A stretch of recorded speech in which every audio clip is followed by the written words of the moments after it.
Bienvenidos y bienvenidas al episodio número 19 de 2084. Nos da muchísimo gusto estar de regreso en el podcast y en esta ocasión es que tenemos un invitado muy especial con el que vamos a aprender muchísimo y nos va a ayudar a reflexionar muchísimo sobre por qué es importante la ciberseguridad en nuestra vida. Nos va a platicar muchísimo todo sobre todo el cibercrimen que está pasando.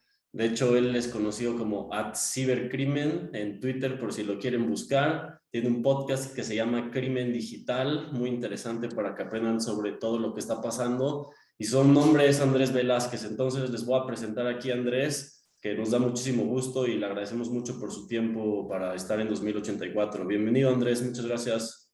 Muchas gracias, Santiago. Antón, muchísimas gracias por la oportunidad de venir a platicar con ustedes. Es un gusto, será una plática muy interesante seguramente. Pues Andrés, si te parece, empecemos un poquito, pues por lo más básico, ¿no? ¿Tú qué haces, o por qué te interesaste en estas cosas, de dónde vienes, cuál es tu background, etcétera? Bueno, como bien medio comentaste que vamos a estar hablando de temas de ciberseguridad, eh, yo empecé en este tema de ciberseguridad hace casi ya 25 años. Inicialmente, como uno de los primeros oficiales de seguridad de la información, que, que lo que tenía como objetivo dentro de una organización, que era un gran conglomerado de organizaciones, era proteger la información en medios digitales que estuviera alrededor de los diferentes sistemas que tenía la organización.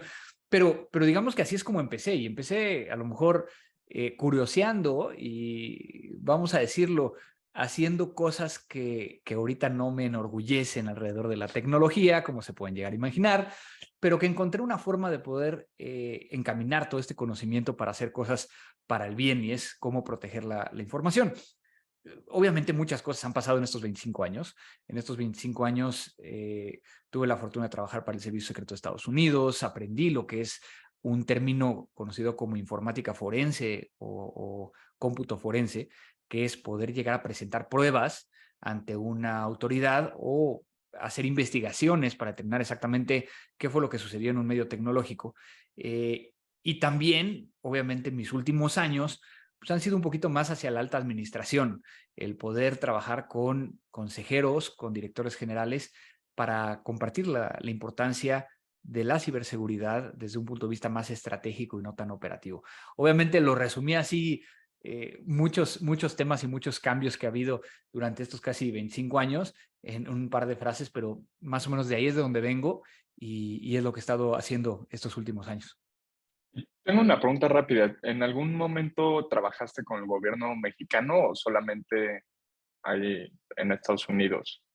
Obviamente, el acercamiento inicial fue con el gobierno de Estados Unidos. Sin embargo, me tocó en algunos momentos ayudar a crear muchas de las policías cibernéticas, Mm. algunos de los casos icónicos que se dieron en México, e inclusive, pues muchos temas que a lo mejor no son tan conocidos en México, pero después del bombardeo entre Colombia y Ecuador, donde cae Raúl Reyes, el brazo financiero de la FARC, nosotros ayudamos a crear un área de inteligencia digital para identificar dónde estaban los campamentos vinculados a este grupo guerrillero, ¿no? Obviamente me ha tocado capacitar peritos, jueces, ministerios públicos de toda América Latina.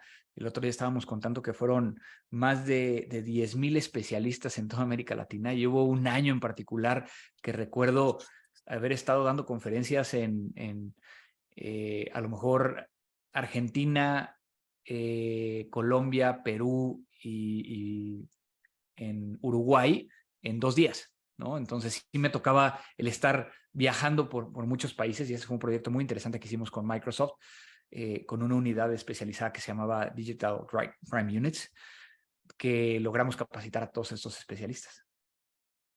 Qué interesante, Andrés. Pues oye, pues sí, como ya te había contado un poquito fuera del aire, pues la mayoría de nuestra audiencia, es una audiencia joven, digamos que la mayoría están como por ahí de la universidad, ya se graduaron, pero en realidad siento que la ciberseguridad no es un tema del que muchas de las personas que se preocupan, ¿no? Porque, o sea, en realidad la mayoría de nuestra audiencia, pues justo también, usa mucho, Twitter, Instagram, Facebook, TikTok, todas estas aplicaciones. y yo no noto que haya una preocupación en verdad por la ciberseguridad. Entonces, por eso creo que es muy interesante que estemos aquí contigo hoy y quiero que nos expliques por qué estas personas deberían de estar preocupadas por la ciberseguridad y por qué es tan importante realmente todo esto de la privacidad y así que se habla mucho más entre los círculos de los cypherpunks. Es muy interesante tu pregunta porque a mí cuando llegan y me dicen, oye Andrés, voy a iniciar un startup o voy a emprender, ¿qué debería de considerar? Yo a final de cuentas fui un emprendedor, ¿no? Hace ya 16 años, donde pude llegar a crear Mática, que precisamente se creó como este primer laboratorio de investigaciones digitales privado de América Latina. Y después abrió oficinas en Estados Unidos, en Colombia, en Argentina. Entonces, pues me tocó esa parte de emprender. ¿Qué es lo que contesto a esta pregunta? Normalmente es, siempre si vas a emprender o tienes una startup, siempre necesitas un abogado, un contador y alguien de ciberseguridad. Porque muy probablemente tu emprendimiento va a tener temas digitales. Y hoy en día, al hablar de temas digitales, pues nos genera riesgos hacia la misma organización, pero que normalmente nos cuesta mucho trabajo el entender cómo abordarlo. Y déjeme poner un ejemplo un poquito más claro. Creo que todo mundo, cuando éramos pequeños, nuestros padres nos dijeron que si alguien llamaba a la casa y preguntaban con quién hablo, tenemos que contestar con quién desea hablar. Nunca decir nuestro nombre. El problema es de que eso nunca lo aprendimos de cuál es el riesgo cuando lo hacemos en redes sociales o cuando lo hacemos en Internet. Haciendo que entonces hayamos cambiado esta conducta a que prácticamente, pues cuando estamos en Internet pensamos que nadie nos ve. Pensamos que todo el mundo es bueno en Internet.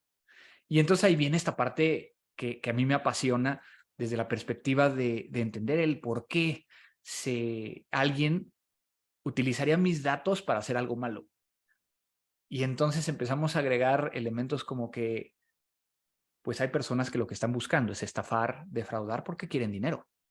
Y que han encontrado en la tecnología, en el Internet, un medio más rápido para que más gente caiga.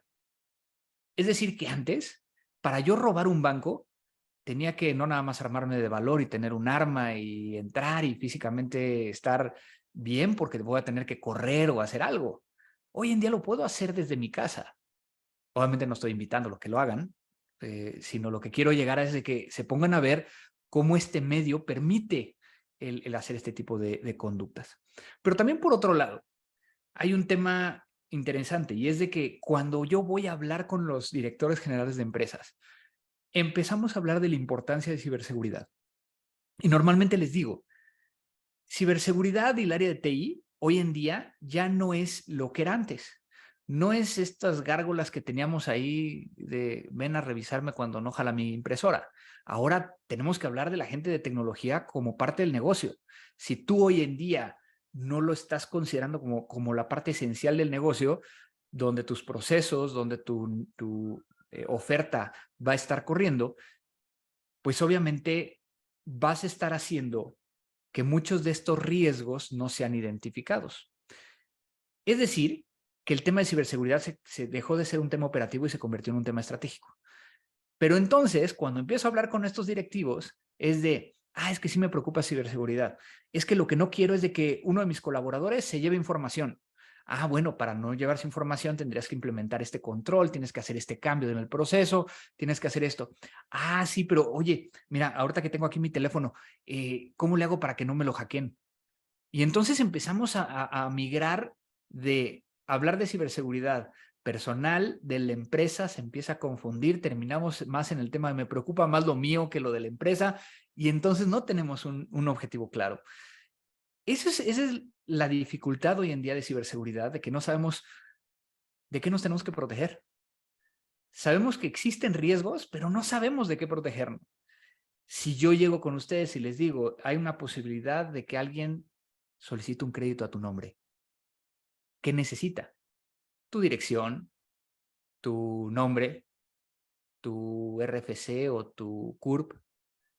Y me encanta porque muchos de los que nos están escuchando que recién salieron de la carrera muy probablemente hicieron un currículum, donde pusieron su foto, su dirección, su correo, su CURP o su RFC.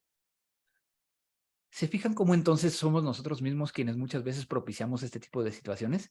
Y yo creo que con esto contesto un poquito, Santiago, con respecto a tu pregunta. A todo mundo nos debería de importar, a todo mundo nos va a afectar, pero ¿cómo te vas a proteger si no sabes qué te puede pasar?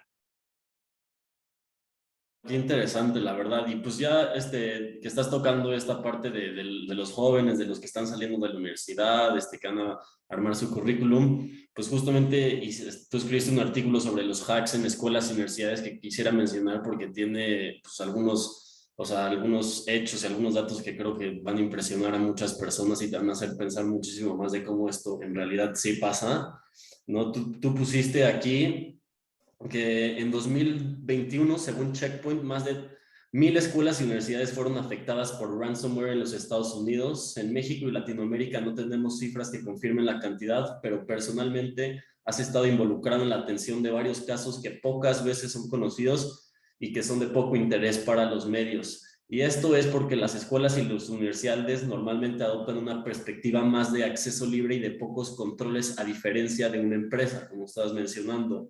Sin embargo, también son quizá quienes adoptan nueva tecnología para poder brindar nuevos servicios, logrando que estén más expuestos a riesgos en ciberataques. Y tú preguntas, ¿por qué nos debería importar el nivel de ciberseguridad en las escuelas y en las universidades? Pues porque tienen datos personales que son sensibles y pueden ser usados para extorsión o robo de identidad, etcétera, para lo que le hablabas del sacar un crédito, ¿no? Entonces quería nada más mencionar eso que me parece muy interesante.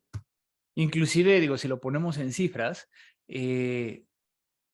un reporte de Comparitech dice que esta afectación en Estados Unidos de más de 1,000 escuelas generó un costo de 3.56 billones de dólares.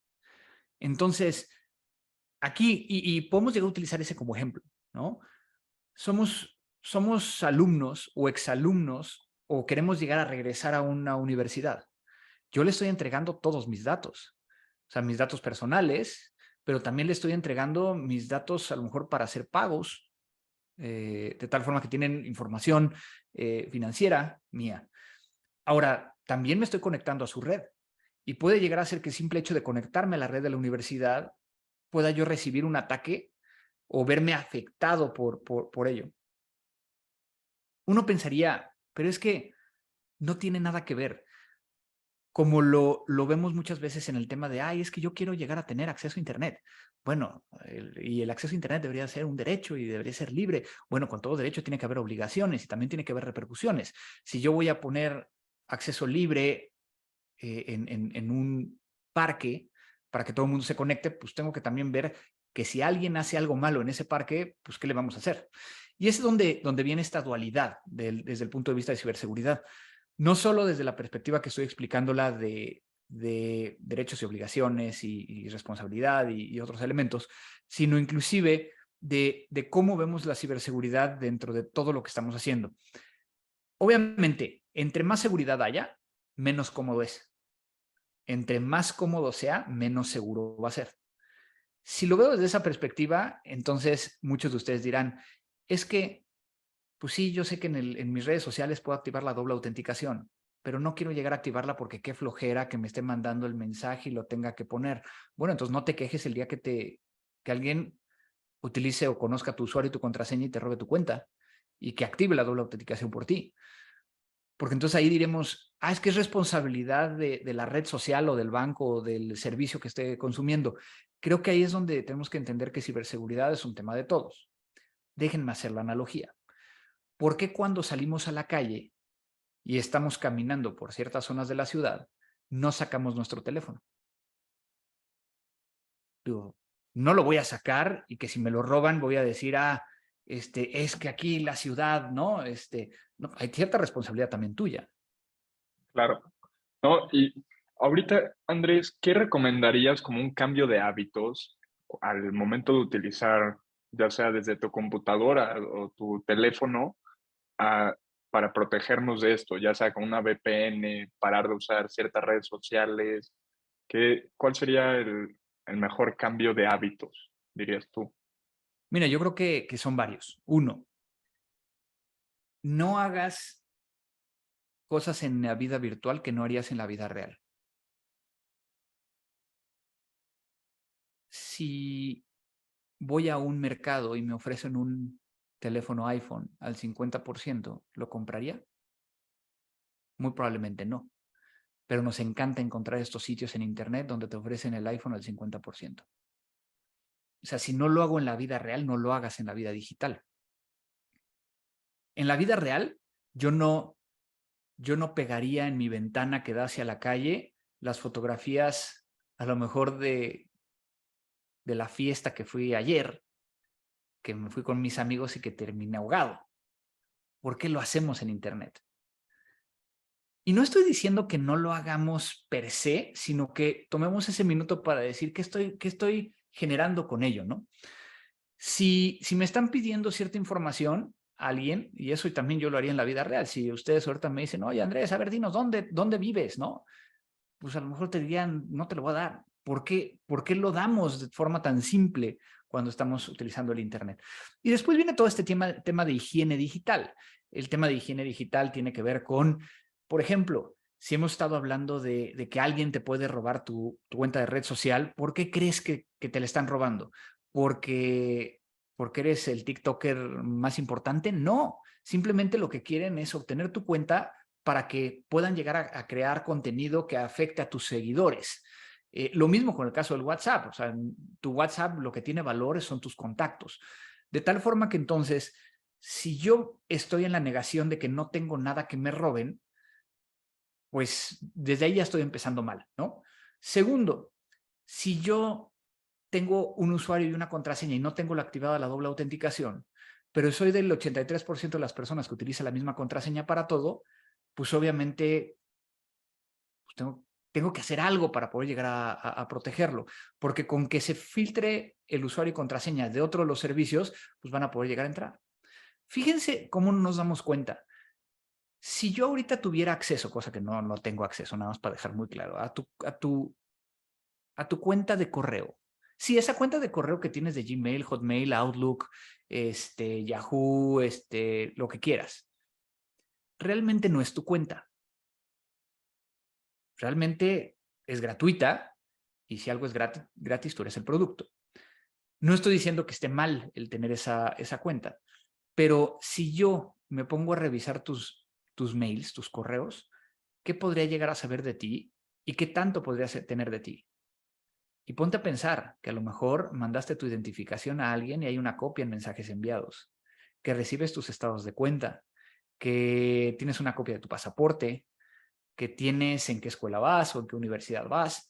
Y entonces nos damos cuenta, y no quiero llegar a generar paranoia, sino simplemente decir, oigan, pues, ¿por qué proteges tu coche? Pues para que no me lo roben. ¿Y qué haces para que si dejas la laptop dentro de tu coche, no te la roben? Ah, pues me la bajo o la dejo en la cajuela, pero que no se alcance a ver. Ese tipo de cuestiones no estamos acostumbrados a hacerlos en la vida digital. Claro, qué interesante. Y me gusta mucho ahorita que usas el término de higiene digital. Me hace pensar mucho justo en las empresas, ¿no? De que digamos, imagínate una fábrica, una fábrica grande que produce lo que quieras que tú produzcas, ¿sabes? Pues el gobierno o los reguladores siempre le ponen de que tales reglas a la fábrica como, pues tienes que seguir tal protocolo de higiene porque si no, pues afectas al trabajador y afectas más a la sociedad en general. Pues ahorita que mencionas la palabra de higiene digital, me viene a la mente un poco lo mismo, ¿no? Ya lo habías mencionado antes de que todas las startups necesitan un experto en seguridad. Parece ser que también todas las empresas pues tienen que tener ahora eso en cuenta, ¿no? Porque imagínate que una empresa grande pues es expuesta a hackeos y así, pues al final de cuentas los que se ven afectados son todos sus usuarios, ¿no? Entonces también llega este punto en el que los reguladores tienen que entrar y decir como, pues las empresas tienen que seguir esto que tú mencionas de un tipo de higiene digital para que sea seguro, o sea, igual que lo harían, como dices tú, la analogía de lo que haces en la virtualidad, que sea lo mismo que haces en la realidad. Entonces, si tú le pones estándares en la realidad a las fábricas, pues son las empresas que tengan los mismos estándares en el mundo digital, ¿no? Hay muchos temas que se pueden llegar a hacer. Existen muchos estándares de ciberseguridad, algunos que son guías de ciberseguridad, pero eso que dices es muy cierto. De forma indirecta, hay cosas que hacemos que no sabemos qué es ciberseguridad. muy probablemente entre ustedes, entre todos los que nos están escuchando, reciben información de otros. Por ejemplo, tu teléfono, ¿no? Aquí está mi teléfono para que WhatsAppemos, ¿no? Entonces, tú tienes mi teléfono. Pero si yo llegara contigo, Antón, y te dijera, oye, Antón, ¿cómo estás? Mucho gusto. Oye, pásame el teléfono de Santiago. ¿Me lo pasarías? Pues depende, sí.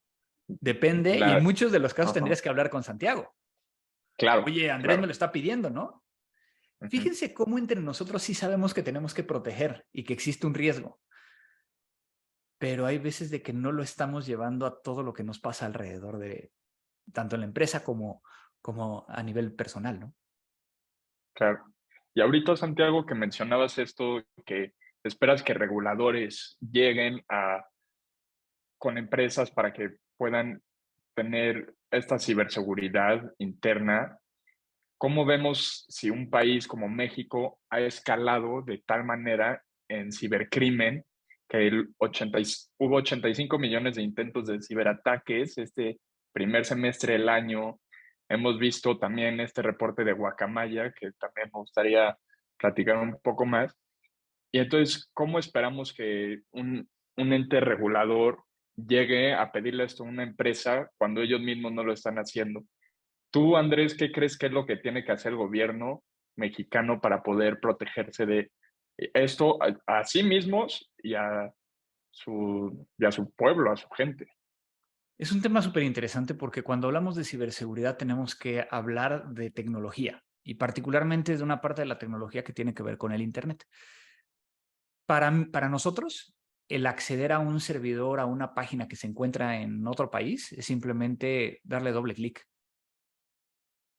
Para los abogados, eso ya estamos hablando de que está en otra jurisdicción. Es decir, eso ya lo cubre otra ley, está en otro país y demás. Es algo que yo me he estado metiendo mucho y que como parte de los consultores del Consejo de Europa, que actualmente soy uno de los consultores, pues platicamos mucho del acceso transfronterizo de datos, precisamente tanto para presentación de pruebas como para investigación y demás. Eso nos lleva a que entonces hay que entender que como país tenemos mucho que hacer, pero está limitado. Y está limitado pues, por nuestras fronteras. Por eso es de que tenemos que tener marcos internacionales que permiten la cooperación internacional y acuerdos y otras cosas. Ahora, viéndolo específicamente de lo que nos está pasando como país y lo que hemos estado sufriendo, pues sí, en todos los países dicen, Brasil es el que más genera ataques y Brasil es el más atacado. Todos los países dicen eso, ¿no? Pero entonces, ¿qué estamos tratando de hacer? Pues yo creo que lo que tenemos que tratar de hacer es dividirlo. Punto número 1, dividirlo desde una perspectiva de lo que puede llegar a ser un Estado. Tiene que buscar el cómo promover política pública hacia ciberseguridad, que es la parte preventiva. Tiene que establecer cuál va a ser su estrategia de ciberdefensa para que no nos vaya a pasar lo que le pasó a Ucrania y a Rusia, que mucho del ataque tuvo que ver por medios digitales. Pero también tiene que tener un tercer elemento, que es la parte de ciberdelitos. Y es que cuando alguien haga algo mal, pues existe una consecuencia y que se puede llegar a perseguir. Ahí en ese tercero tiene que ver el hecho de que México pueda llegar a ser parte de convenios internacionales, como el convenio de Budapest, donde México ha sido observador desde el 2001, pero no ha firmado y no se ha adherido directamente a este convenio, y que haya muchas cosas que hacer. Ahora, me regreso al primero. Si estoy hablando de ciberseguridad, pues debemos estar hablando de ciberseguridad desde la Secretaría de Educación Pública, ¿no? Y que todo el mundo entienda que hay algo que hacer en temas de ciberseguridad, como muchas otras cosas que a veces nos falta el poder llegar a estar hablando. Desde una perspectiva de cómo lo bajamos entonces a las empresas, pues sí, hoy por hoy el gremio más regulado en temas de ciberseguridad es el gremio del sector financiero. Sabemos perfectamente que la Comisión Nacional Bancaria de Valores y el Banco de México son quienes establecen cuáles son las reglas para poder llegar a evitar este tipo de ataques y que tienen que estar supervisados y los auditan y demás. Inclusive, cuando un banco, cuando una institución financiera, porque no necesariamente es un banco, puede ser una cooperativa, tiene una vulneración de ciberseguridad, tiene 72 horas para poder llegar a avisar. pero eso no se hace público, porque en México tampoco hay una cultura ni tampoco una obligación de divulgar que me vulneraron, ¿no? Entonces, con esto lo que estamos viendo es de que lo que necesitamos es una estrategia nacional. Una estrategia nacional que a lo mejor sí hay una estrategia por ahí, pero que no está muy clara, estaba muy básica, hay mucho por qué trabajar en ese sentido y que entonces eso pueda llegar a repercutir inclusive las personas de a pie, a cualquier persona. Que a mí me ha pasado el ir a platicar a la Cámara de Senadores y Diputados y que te digan, es que el tema de tecnología no es un tema importante, necesitamos ir más hacia los pobres. Bueno, pues los pobres está su información dentro de una base de datos. Entonces, necesitamos entender que esto aplica a todos. Y hablando un poco de esto que aplica a todos, ¿cómo ves tú? ¿Estás a favor o en contra del Patriot Act de Estados Unidos? ¿Crees que fue una buena iniciativa? ¿Cómo has visto que ha cambiado durante los años? Es un tema difícil de poder llegar a explicar por qué. Y esto ya me estoy metiendo en temas un poco más jurídicos, ¿no? En América Latina estamos basados en códigos. En Estados Unidos estamos basados en precedencia. Es decir, que en muchos de los casos el hecho de que no esté escrito no significa que no se pueda llegar a decidir si es algo bueno o algo malo, porque el juez lo va a determinar. Desde esa perspectiva, yo creo que Estados Unidos se ha ido por un camino muy interesante de que gracias a elementos como el Patriot Act, que obedecen mucho y cambió radicalmente después del 11 de septiembre, el poder llegar a limitar muchas de las libertades y prácticamente eliminar en algunos de los casos la privacidad como la conocemos, ¿no? Ahora, eso cambia completamente dependiendo del contexto. En países como México, si quisiéramos tener la transparencia que hay, y no voy a hablar de Estados Unidos, voy a hablar a lo mejor de Suiza, donde en Suiza tú puedes llegar a encontrar una página web donde si busco tu nombre voy a encontrar dónde trabajas, cuánto pagas de luz, cuánto pagas de gas, dónde vives, ¿no? Cuánto pagas de impuestos. Eso, imagínate en México, con lo que estamos viviendo de inseguridad y lo que hemos vivido de inseguridad, se genera una oportunidad para que los delincuentes puedan llegar a atentar en contra de las personas. Entonces, yo creo que el tratar de compararnos con países muchas veces no es la forma correcta. Yo creo que tenemos que buscar el cómo logramos entender la realidad de nuestro país y proponer dentro de lo que nosotros estamos viendo, ¿no? Eso no exime que podamos llegar a ver qué es lo que está sucediendo en otros lados y cómo lo armamos, ¿no? Muy bien. Oye, dos cosas que saco de esto último que habías mencionado, ¿no? Primero, lo último que mencionas es sobre todo esta complicación que creo que ya lo hemos hablado en este podcast, pero sobre todo esa complicación que implica el regular la tecnología pues en un mundo tan globalizado, ¿no? O sea, como pues tú ya lo estabas mencionando ahorita, el gobierno mexicano va a tener que trabajar con otros gobiernos y así es algo muy complicado. Chance podemos hablar un poco más de eso, pero la otra parte que realmente me pareció todavía más interesante es que dices que quien más estándares tiene de, digamos, higiene digital es el sector financiero hoy en día en México. Entonces, pues justamente por ahí quería tocar todo lo que pasa, ¿no? Por el lado ahorita estamos viviendo un momento en el que está muy caliente el debate entre esto que va a pasar de las CBDCs, de las Central Bank Digital Currencies, el Bitcoin, las criptomonedas, que si pasa o que si no pasa mucho cibercrimen, de hecho, con todas estas tecnologías. Entonces quería mencionar eso y a ver qué piensas.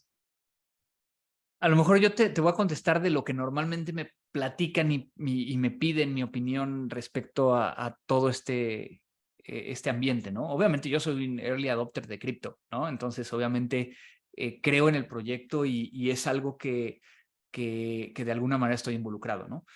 Ahora, ¿qué tan seguro es una cadena de bloques y si se puede llegar a hackear una cadena de bloques? Yo creo que es muy difícil hackear una cadena de bloques, pero lo que es fácil es poder hackear o vulnerar a los usuarios de la cadena de bloques. Es lo que ha estado sucediendo durante los últimos años y que lo hemos visto, ¿no?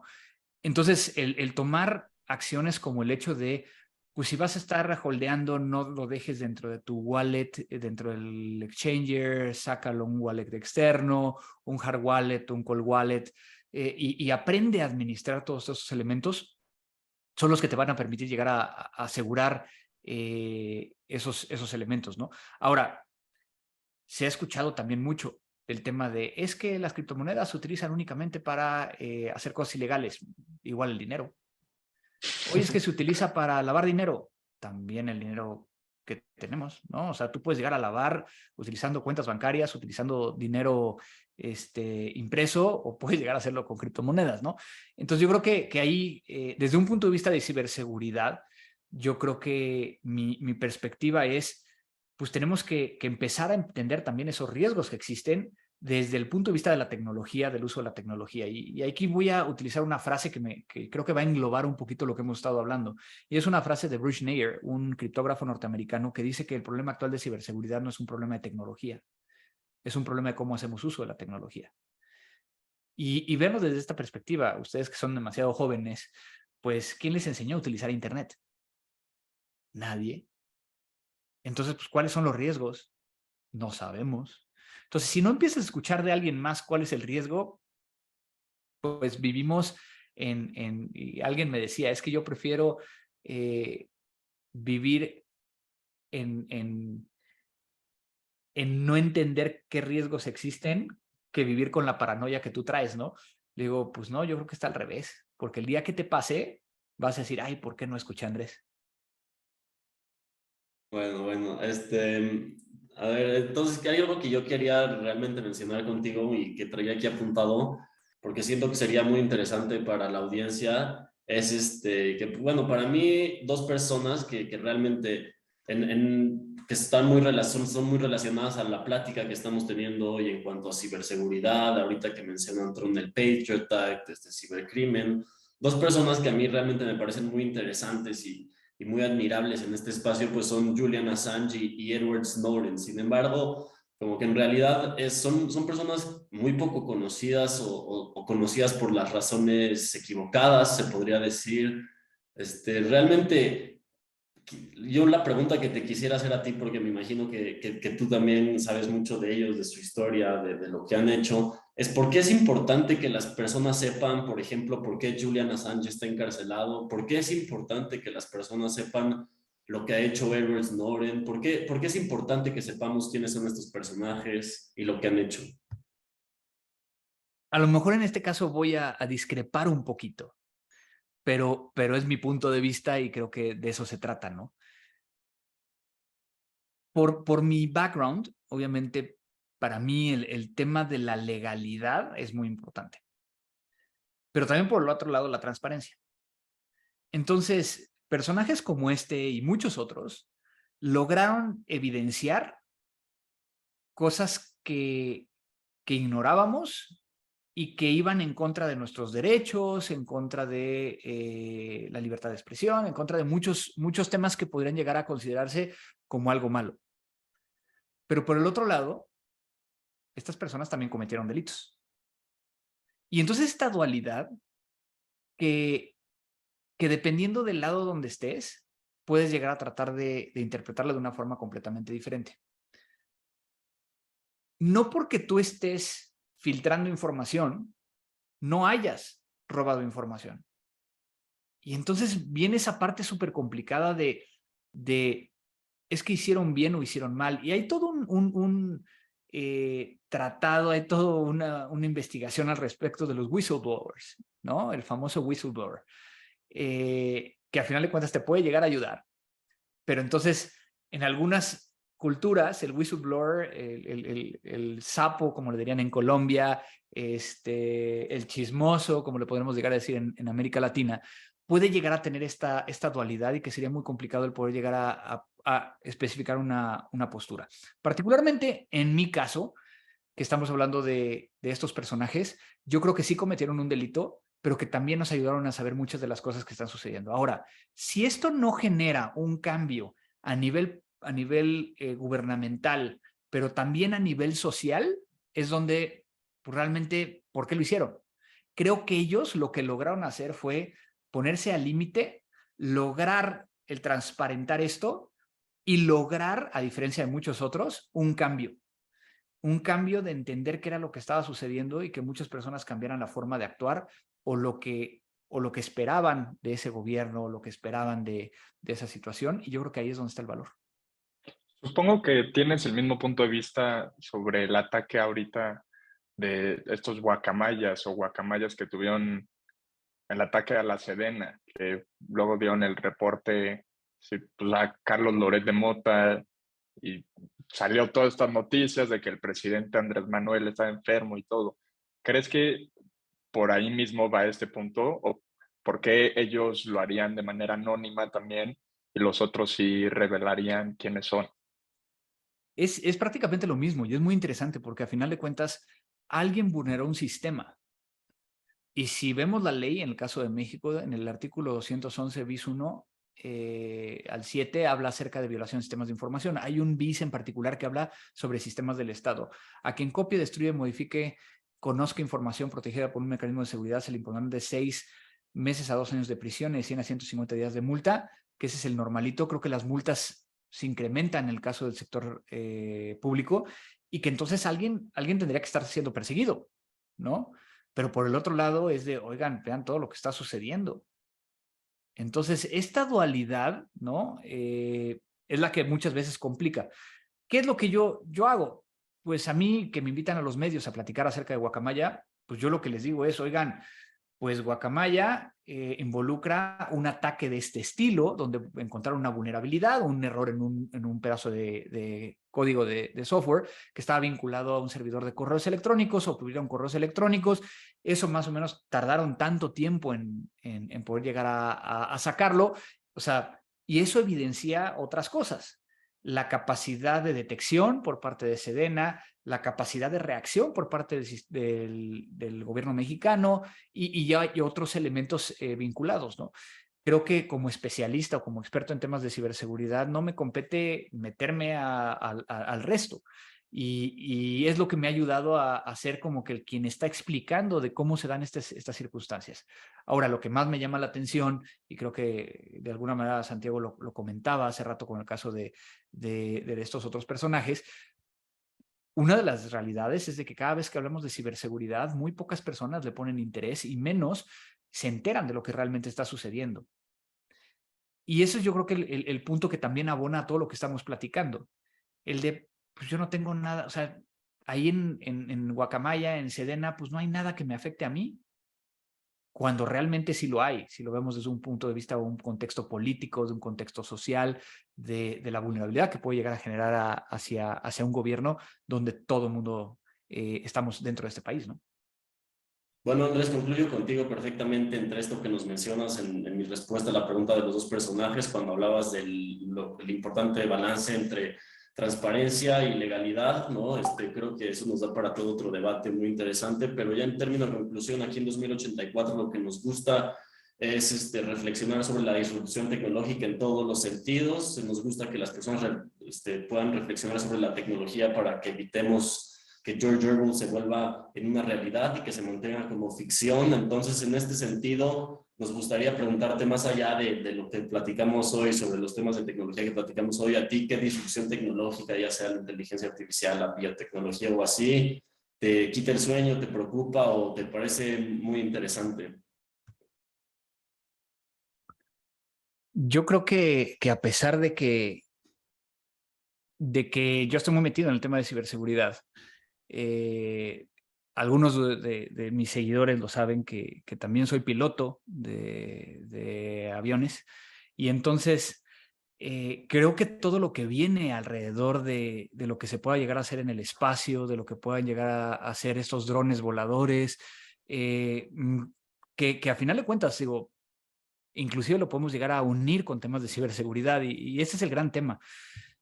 Hay un libro que a mí me gusta mucho de Mark Goodman que se llama Future Crimes, que precisamente es un libro que demuestra que cualquier tecnología va a tener o tiene un posible riesgo.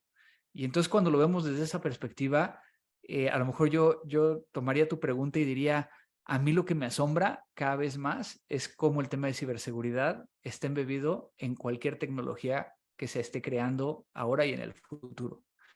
¿Se imaginan la realidad virtual, la inteligencia artificial, la robótica, la biología sintética, y cómo estos campos que nos están sorprendiendo en todo momento pueden llegar a crear un mundo de abundancia y prosperidad, pero también por el otro lado pueden llegar a ser una nueva forma en que alguien lo ocupe para cometer delitos. ¿Será entonces el tema de que ciberseguridad sea el centro de muchas de las cosas que vemos desde el punto de vista de seguridad? Pues qué interesante conclusión. Pues esperemos que sí.